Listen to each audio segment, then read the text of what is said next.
വിശുദ്ധ മാർക്കോസ് എഴുതിയ സുവിശേഷം അധ്യായം 13 3 മുതൽ 13 ഉൾപ്പെടെയുള്ള വാക്യങ്ങൾ. വേദനകളുടെ ആരംഭം.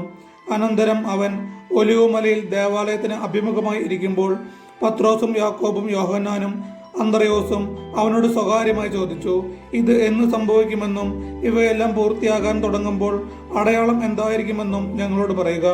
യേശു അവരോട് പറഞ്ഞു, ആരും നിങ്ങളെ വഴിതെറ്റിക്കാതിരിക്കാൻ സൂക്ഷിച്ചുകൊള്ളുവിൻ. ഞാനാണ് എന്ന് പറഞ്ഞ് പലരും എൻ്റെ നാമത്തിൽ വരും. അവർ അനേകരെ വഴിതെറ്റിക്കും. നിങ്ങൾ യുദ്ധങ്ങളെപ്പറ്റി കേൾക്കും, അവയെപ്പറ്റി കിംവദന്തികളും. അപ്പോൾ നിങ്ങൾ അസ്വസ്ഥരാകരുത്.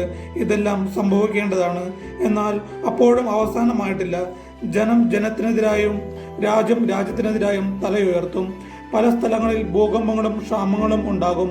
ഇതെല്ലാം ഈറ്റുനോവിൻ്റെ ആരംഭം മാത്രം. നിങ്ങൾ ജാഗരൂകരായിരിക്കുവിൻ. അവർ നിങ്ങളെ ന്യായാധിപ സംഘങ്ങൾക്ക് ഏൽപ്പിച്ചു കൊടുക്കും. സിനഗോഗുകളിൽ വെച്ച് നിങ്ങളെ പ്രഹരിക്കും. ദേശാധിപതികളുടെയും രാജാക്കന്മാരുടെയും മുമ്പാകെ എനിക്ക് സാക്ഷ്യം നൽകാൻ നിങ്ങൾ നിൽക്കും.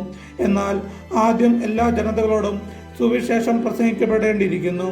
അവർ നിങ്ങളെ ഏൽപ്പിച്ചു കൊടുക്കാൻ കൊണ്ടുപോകുമ്പോൾ എന്തു പറയണം എന്ന് വിചാരിച്ച് ഉത്കണ്ഠാകുലരാകേണ്ട. ആ സമയത്ത് നിങ്ങൾക്ക് ലഭിക്കുന്നതെന്തോ അത് സംസാരിക്കുവിൻ. നിങ്ങളല്ല, പരിശുദ്ധാത്മാവായിരിക്കും സംസാരിക്കുക.